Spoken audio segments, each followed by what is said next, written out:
ఉండేది కాంగ్రెస్తో, తిరిగేది హస్తం నేతలతో. కానీ చెప్పేది మాత్రం తాము బీఆర్ఎస్లోనే ఉన్నామని, అభివృద్ధి కోసం సీఎంను కలిస్తే తప్పేంటి, 3 రంగుల కండువా కప్పుకుంటే ఆ పార్టీలో చేరినట్టేనా? ఇది పార్టీ ఫిరాయించినట్లు ఆరోపణలు ఎదుర్కొంటున్న ఆ 10 మంది ఎమ్మెల్యేలు చెప్పే సమాధానం. ఓవైపు దగ్గర పడుతున్న సుప్రీం గడువు, మరోవైపు ఎమ్మెల్యేల యూటర్న్ మాటలతో అనర్హత వేటు అనేది సస్పెన్స్ థ్రిల్లర్ను తలపిస్తుంది. ఇందుకు ఆ ఎమ్మెల్యేల వివరణపై స్పీకర్ నిర్ణయం ఎలా ఉండనుంది? వేటు నుంచి తప్పించుకోవడానికే ఎమ్మెల్యేలు ఇలా చెబుతున్నారా? దీనిపై బీఆర్ఎస్ కౌంటర్ ఎలా ఉండబోతుందో ఈ స్టోరీలో చూద్దాం.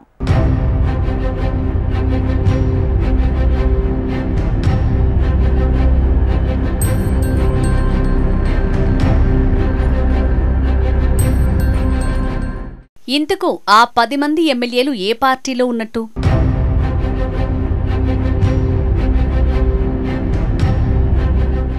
సుప్రీంకోర్టు గడువు దగ్గర పడుతున్న కొద్దీ టెన్షన్.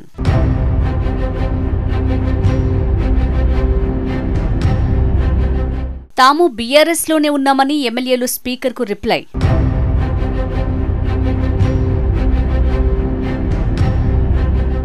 కాంగ్రెస్ కండువా కప్పుకోలేదు, ఫోటో మార్ఫింగ్ చేశారంటూ స్పష్టం.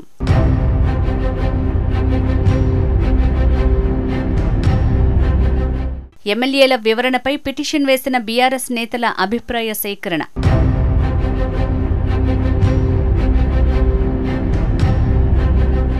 లేదు పార్టీ ఫిరాయించారు, వేటు వేయాల్సిందేనని గులాబీ పట్టు.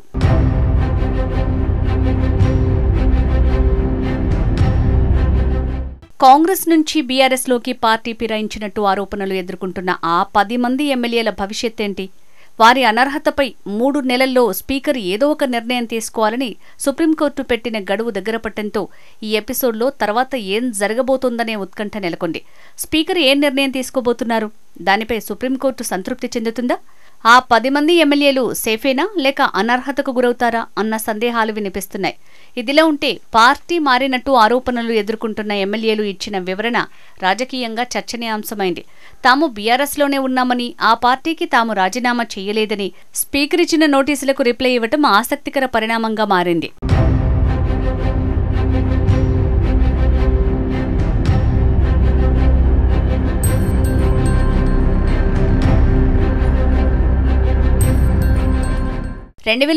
అసెంబ్లీ ఎన్నికల్లో తెలంగాణలో ప్రభుత్వం మారింది. బీఆర్ఎస్ పోయి కాంగ్రెస్ అధికారంలోకి వచ్చింది. రేవంత్ నేతృత్వంలో ప్రభుత్వం ఏర్పడింది. కట్ చేస్తే కొన్ని రోజులకే బీఆర్ఎస్లో గెలిచిన 10 మంది ఎమ్మెల్యేలు ఒకరి తర్వాత ఒకరు సీఎంను కలిసినట్టు, ఆ పార్టీ కండువాను కప్పుకున్నట్టు అప్పట్లో వీడియోలు, ఫోటోలు చక్కర్లు కొట్టాయి. కడియం శ్రీహరి, దానం నాగేందర్, తెల్లం వెంకట్రావు, ప్రకాష్ గౌడ్, కాళీ యాదయ్య, పోచారం శ్రీనివాసరెడ్డి, గూడెం మహిపాల్ రెడ్డి, అరికెపూడి గాంధీ, బండ్ల కృష్ణమోహన్ రెడ్డి, సంజయ్ కుమార్ పార్టీ మారిన వారిలో ఉన్నారు. దీంతో పార్టీ మారిన ఆ 10 మంది ఎమ్మెల్యేలపై అనర్హత వేటు వేయాలని బీఆర్ఎస్ తొలుత హైకోర్టులో పిటిషన్ దాఖలు చేసింది. 4 వారాల్లో చర్యలు తీసుకోవాలని అసెంబ్లీ కార్యాలయ కార్యదర్శిని హైకోర్టు ఆదేశించింది. ఆ తర్వాత బీఆర్ఎస్ వర్కింగ్ ప్రెసిడెంట్ కేటీఆర్ సుప్రీంకోర్టులో పిటిషన్ వేశారు. దీనికి బీఆర్ఎస్ ఎమ్మెల్యేలు పల్లా రాజేశ్వరరెడ్డి, కేపీ వివేకానంద గౌడ్, పాడి కౌశిక్ రెడ్డి, జగదీష్ రెడ్డి ఇంప్లీడ్ అయ్యారు.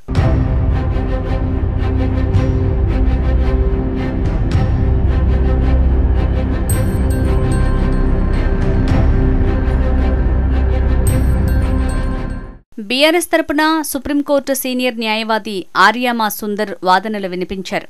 జస్టిస్ బీఆర్ గవాయ్ ధర్మాసనం ఈ కేసును సుదీర్ఘంగా విచారించింది. జూలై 31వ తేదీన తుది తీర్పును ఇస్తూ 3 నెలల్లోగా పార్టీ మారిన 10 మంది ఎమ్మెల్యేలపై చర్యలు తీసుకోవాలని అసెంబ్లీ స్పీకర్కు సుప్రీంకోర్టు డైరెక్షన్ ఇచ్చింది. దీంతో పార్టీ మారిన 10 మంది ఎమ్మెల్యేలకు స్పీకర్ నోటీసులు ఇచ్చారు. పార్టీ ఎందుకు మారారో నిర్ణీత గడువులోగా సమాధానం ఇవ్వాలని నోటీసుల్లో స్పీకర్ పేర్కొన్నారు. తమకు స్పీకర్ నోటీసులు ఇచ్చిన తర్వాత పార్టీ మారిన ఎమ్మెల్యేలు లీగల్ ఒపీనియన్ తీసుకున్నారు. స్పీకర్ నోటీసులకు వివరణ ఇచ్చే అంశంపై సీఎం రేవంత్ రెడ్డితోనూ భేటీ అయ్యి ఎమ్మెల్యేలు చర్చించారు. తాజాగా 10 మంది ఎమ్మెల్యేల్లో 8 మంది ఎమ్మెల్యేలు స్పీకర్కు వివరణ ఇచ్చారు.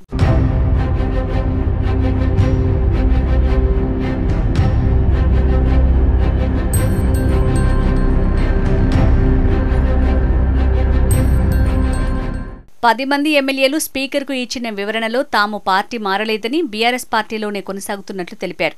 బీఆర్ఎస్ ఐడియాలజీతోనే ఉన్నట్లు స్పష్టం చేశారు. పార్టీకి తాము రాజీనామా చేయలేదని అన్నారు. తమ నియోజకవర్గ అభివృద్ధి కోసమే సీఎం రేవంత్ రెడ్డిని కలిసినట్లు చెప్పారు. తమ ఫోటోలు మార్ఫింగ్ చేసి పార్టీ మారినట్లుగా ప్రచారం చేస్తున్నారని స్పీకర్కు తెలియజేశారు. పార్టీ మారిన ఎమ్మెల్యేల్లో ఇప్పటివరకు 8 మంది ఎమ్మెల్యేలు స్పీకర్ నోటీసులకు రిప్లై ఇచ్చారు.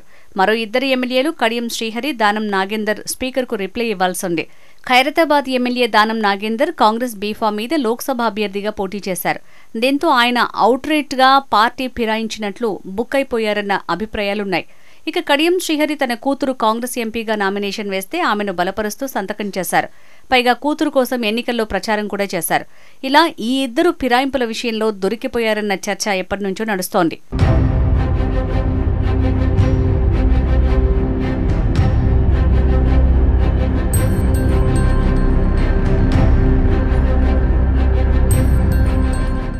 ఎనిమిది మంది ఎమ్మెల్యేలు ఇచ్చిన వివరణను ఫిర్యాదు చేసిన బీఆర్ఎస్ ఎమ్మెల్యేలకు పంపించారు స్పీకర్. బీఆర్ఎస్ ఎమ్మెల్యేలు కౌంటర్ రిప్లై ఇవ్వాలని అసెంబ్లీ సెక్రటరీ వారిని కోరారు. ఈ మేరకు అసెంబ్లీ సెక్రటరీ వారికి లేఖ పంపారు. 3 రోజుల్లో బీఆర్ఎస్ ఎమ్మెల్యేలు తమ వద్ద ఉన్న ఆధారాలతో రిజాయిండర్ అవ్వాలని కోరారు. 10 మంది ఎమ్మెల్యేలు ఇచ్చిన వివరణను సుప్రీంకోర్టుకు ఇవ్వాల్సి ఉన్నందున సమయం పొడిగించడం కుదరదని 3 రోజుల్లో బీఆర్ఎస్ పార్టీ ఎమ్మెల్యేలు తమ వద్ద ఉన్న ఆధారాల్ని ఇవ్వాలని అసెంబ్లీ సెక్రటరీ స్పష్టం చేశారు. దీంతో ఇప్పుడు బీఆర్ఎస్ వాదన ఏంటనేది ఆసక్తికరంగా మారింది.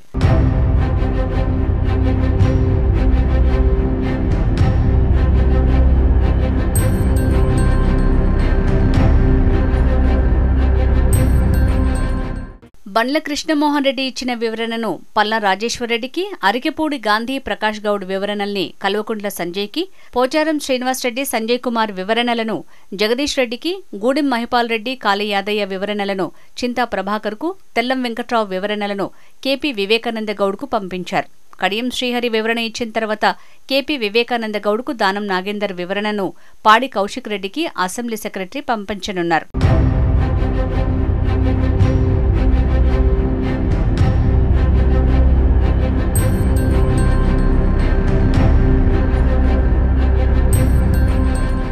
పార్టీ మారిన ఎమ్మెల్యేల విషయంలో అసెంబ్లీ సెక్రటరీ లేఖల తర్వాత బీఆర్ఎస్ ఎమ్మెల్యేలు ఎలాంటి ఆధారాలు సమర్పించనున్నారు అనే చర్చతో పాటు పార్టీ మారిన వీడియోలు, వాళ్లు మీడియాతో మాట్లాడిన మాటలు కూడా ఉన్నాయని, వాటిని స్పీకర్కు ఇస్తామని అంటున్నారు. మేం బీఆర్ఎస్లోనే ఉన్నామని ఆ 8 మంది ఎమ్మెల్యేలు అనడంపై బీఆర్ఎస్ ఘాటుగానే స్పందిస్తూ బీఆర్ఎస్ కార్యక్రమాల్లో ఎందుకు పాల్గొనటం లేదని ప్రశ్నిస్తున్నారు. స్పీకర్కి బీఆర్ఎస్ ఎమ్మెల్యేలు ఇచ్చే రిప్లైపై ఆసక్తి నెలకొంది. రిప్లై తర్వాత స్పీకర్ ఎలాంటి నిర్ణయం తీసుకోనున్నారో వేచి చూడాలి.